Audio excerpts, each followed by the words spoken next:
এই যে তৈরি হওয়ার পথে আমাদের বড়ইয়ের ভর্তা। আসসালামু আলাইকুম বন্ধুরা, আশা করি তোমরা সবাই ভালো আছো। এটা আমার প্রথম ভিডিও। আজকে তোমরা দেখবে যে আমি আর আমার বন্ধু মিলে কিভাবে বড়ইয়ের ভর্তা করি।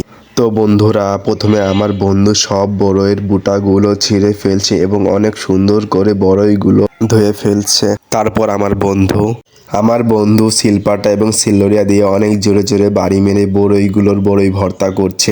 আমি আবার আমার বন্ধুকে বললাম, সিল্লোরিয়া দিয়ে আস্তে আস্তে বাড়ি মার, না হলে তোর হাত ভর্তা হয়ে যাবে। আমার বন্ধু সিল্লোরিয়া দিয়ে অনেক সুন্দর করে বড়ই ভর্তা করে নিল এবং তারপরে বন্ধুরা, ভিডিও ভালো লাগলে একটু লাইক করে দিও। এবং তারপরে আমার বন্ধু অনেকগুলো ধনেপাতা এবং অনেকগুলো মরিচ নিয়ে বাটা শুরু করলো। আমি বন্ধুকে বললাম, বন্ধু মরিচ অল্প দে।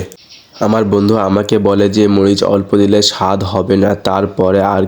তারপরে আমার বন্ধু আমার কথা না শুনে অনেকগুলো মরিচ এবং ধনেপাতা নিয়ে বাটা শুরু করলো।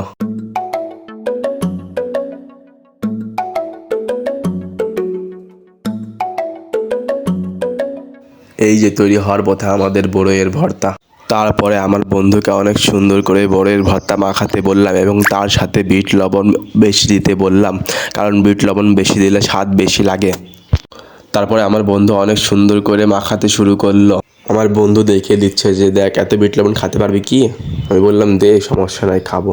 তারপরে আর কি, তৈরি আমাদের বড়ইয়ের ভর্তা। এবার টেস্ট করার পালা। বন্ধু, ঝাল হয়েছে। টেস্ট করার পরে আমি আমার বন্ধুকে বললাম, বন্ধু অনেক মজা এবং অনেক সুস্বাদু এবং অনেক স্বাদ হয়েছে। বন্ধুরা, ভিডিও ভালো লাগলে লাইক, ফলো এবং সাবস্ক্রাইব করে দিও। তো বাই বাই, আবার দেখাবে নতুন কোনো এক ভিডিওতে।